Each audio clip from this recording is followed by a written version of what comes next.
Hi guys, I believe that buying a 30 years old young timer is not the best option when you are thinking of investing in cars. But that is only about potential profit. If you want to buy your dream car, please do it and enjoy it, because life is too short to drive boring cars. But if we talk about investment opportunities, I believe that buying a 30 years old car that already became a classic one, a young timer, is not the best opportunity.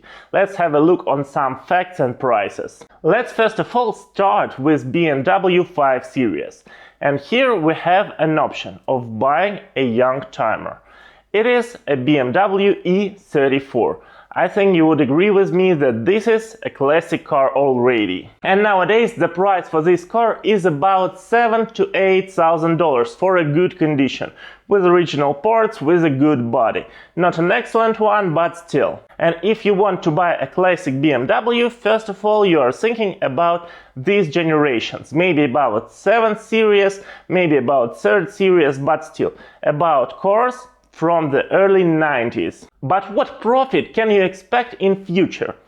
For that, let's have a look on the previous generation. It was E28. And this previous to E34 generation would cost you around $10,000 or euros for also a good condition.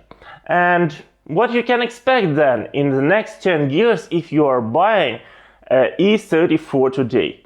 So it's about 43% profit in 10 years.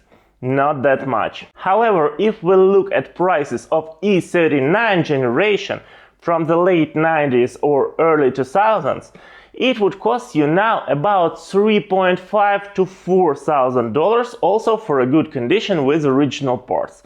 And it is quite easy, comparing to E34, to find a good car. And that figures bring us to the fact that you can expect with E39, which I'm sure would be a new classic for BMWs, more than 100% profit for the next 10 years as well. Why is it working like that? First of all, because E39 generations and all cars from early 2000s and the late 90s are still in common use on the most markets. And that means that the number of cars is decreasing. And that is very important when we talk about any kind of investments, when the object of your investments is becoming more and more rare, and that gives it additional value. And going back to the cars, it is much easier and much cheaper to maintain such cars of the late 90s or from the start of 2000s. There is still a huge market and a huge supply of original parts of all popular models from the late 90s and the start of 2000s. And for the young timers, which are already an object of collections most of the time, it is much harder to find original parts, especially on pre-owned market. And just look at the prices right now. A lot of cars, like 20 years old, are now at the bottom of the market. A lot of classic models of BMWs, Mercedeses, classic looking Jags, also Range Rovers of 3rd generation, which I also have, classic Toyota Land Cruiser of the 100 generation.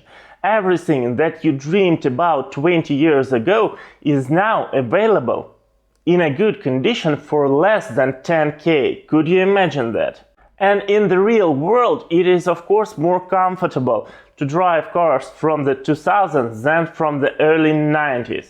You just expect too much from the classic cars usually, and when you drive them, you're a little bit disappointed, because the things that you dreamed of are not in reality anymore, because modern cars are faster, are better in handling and all that. And as the cars are cheaper in maintenance, it is also possible now to buy a car in a normal condition, let's say with a good body, and to invest some money in it to improve its condition.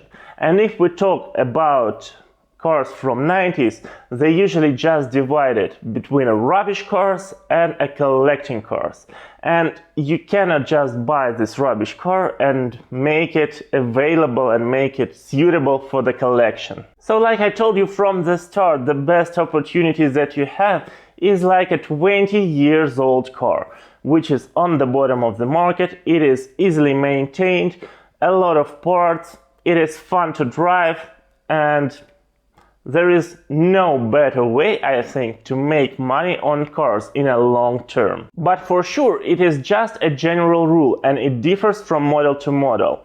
For example, you can find for a good price and a good upside the models from 90s.